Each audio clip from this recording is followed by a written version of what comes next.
Mohammad Munir Mughal all India backward classes union Pir Panchal range का president मुखातब हूँ। अरसा दराज से मैं एजुकेशन को लेकर पीर पंचाल रेंज में काम कर रहा हूँ कि पूरे इस पीर पंचाल रेंज में स्टाफ की नहायती किल्लत है और ख़ुसूसी तौर पर मैं आज हायर सेकेंडरी बुद्दल में आया था। पेरेंट्स ने फोर्स किया कि हमारे स्कूल में स्टाफ की कमी है और हमारे बच्चों को मियारी तालीम नहीं दी जा रही, तो लिहाजा मैंने ज़रूरी समझा कि मैं बज़ाते ख़ुद हायर सेकेंडरी में जाकर स्टाफ पोजीशन देखूं। तो मैंने प्रिंसिपल साहब से बात की और उनसे मैंने जो स्टाफ स्टेटमेंट ली है वो यहाँ 5 लेक्चरर हायर सेकेंडरी बुद्दल में नहीं हैं। 5 पोस्टें लेक्चरर की वैकेंट हैं और 3 पोस्टें मास्टर की वैकेंट हैं, जबकि 10 पोस्टें लेक्चरर की यहाँ सैंक्शन हैं। यहाँ इंग्लिश की लेक्चरर की पोस्ट 2018 से खाली पड़ी है, उर्दू की पोस्ट खाली पड़ी है, पोल साइंस की खाली पड़ी है और बॉटनी की से खाली पड़ी है और हिस्ट्री की पोस्ट खाली पड़ी है।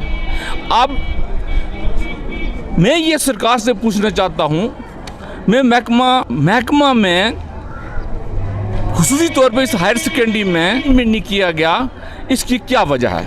और जिस स्कूल में 5 पोस्टें लेक्चर की खाली हूँ और 3 मास्टर की खाली हूँ और बच्चों की तादाद 570 हो, तो कि उस स्कूल का तालीमी मियार क्या होगा? जबकि मैं उमर साहब को और एजुकेशन मिनिस्टर साहिबा को शेख मोहम्मद अब्दुल्ला के दौर हुकूमत की तालीमी मियार और उनके एजुकेशन में काम करने के तरीके बता देता हूँ कि उस दौर में शेख साहब के दौर में असातिज़ा की और लेक्चरर की अज़ाफ़ी पोस्टें होती थीं जो डाइट में रखी जाती थीं और डिस्ट्रिक्ट में कहीं भी हाई स्कूल या हायर सेकेंडरी में पोस्ट की जहाँ कमी पड़ती थी फौरी तौर पर वहाँ इंतज़ाम कर दिया जाता था। जिस तरह पुलिस में के लिए पुलिस लाइन रखी होती है, इस तरह शेख मोहम्मद अब्दुल्ला ने एजुकेशन डिपार्टमेंट के लिए अज़ाफ़ी स्टाफ भर्ती कर रखा था और उनको डाइट्स में रखा होता था।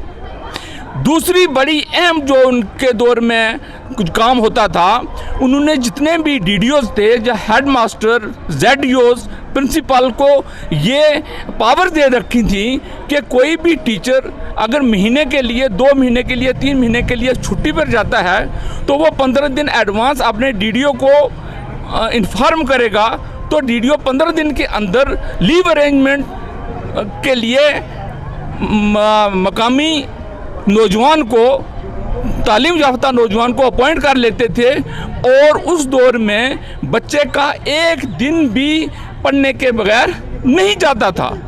तो इस तरह शेख मोहम्मद अब्दुल्ला ने इतनी बेहतरीन तालीमी मियार की बुनियाद रखी थी जम्मू कश्मीर में, जिसको इस वक्त की हुकूमत जो है वो तहस नहस करके उसने रख दिया है। हमें ये समझ नहीं आती है कि ये नेशनल कॉन्फ्रेंस जो इस वक्त हुकूमत कर रही है, वाकया ये शेख मोहम्मद अब्दुल्ला के बनाए हुए असूलों पर है या उनके असूलों की उनकी पॉलिसी को दरम बरम करने के लिए ये वजूद में आई है।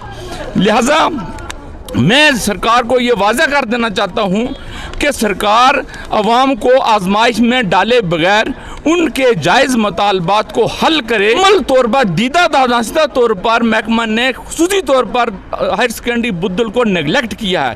तो इंशाअल्लाह all India backward classes union जो है वो ज़बरदस्त एहतजाज करेगी और उसमें जो भी मामले पेश आएंगे उसकी जिम्मेदार वाहिद सरकार होगी। क्या आप इंजीनियरिंग के क्षेत्र में अपना सुनहरा भविष्य बनाना चाहते हैं? तो आपके लिए खुशखबरी है।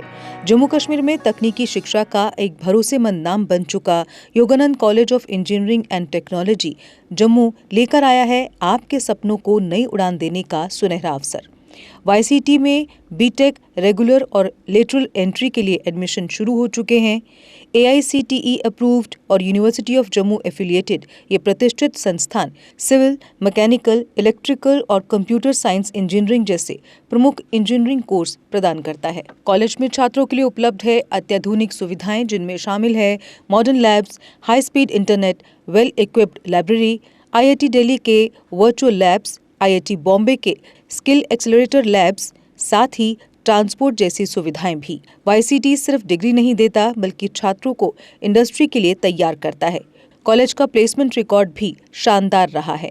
YCT जहां बेहतरीन शिक्षा, आधुनिक तकनीक और उज्जवल भविष्य का मिलता है भरोसा। आज ही एडमिशन लें और अपने सपनों को दे सफलता की नई दिशा। Dear parents, I am very sure that your queries with regard to admission of the child in engineering stream shall be fulfilled by our faculty members. Please do visit us before seeking admission anywhere. Jammu Kashmir की खबरों के लिए जुड़े रहिए GK update के साथ।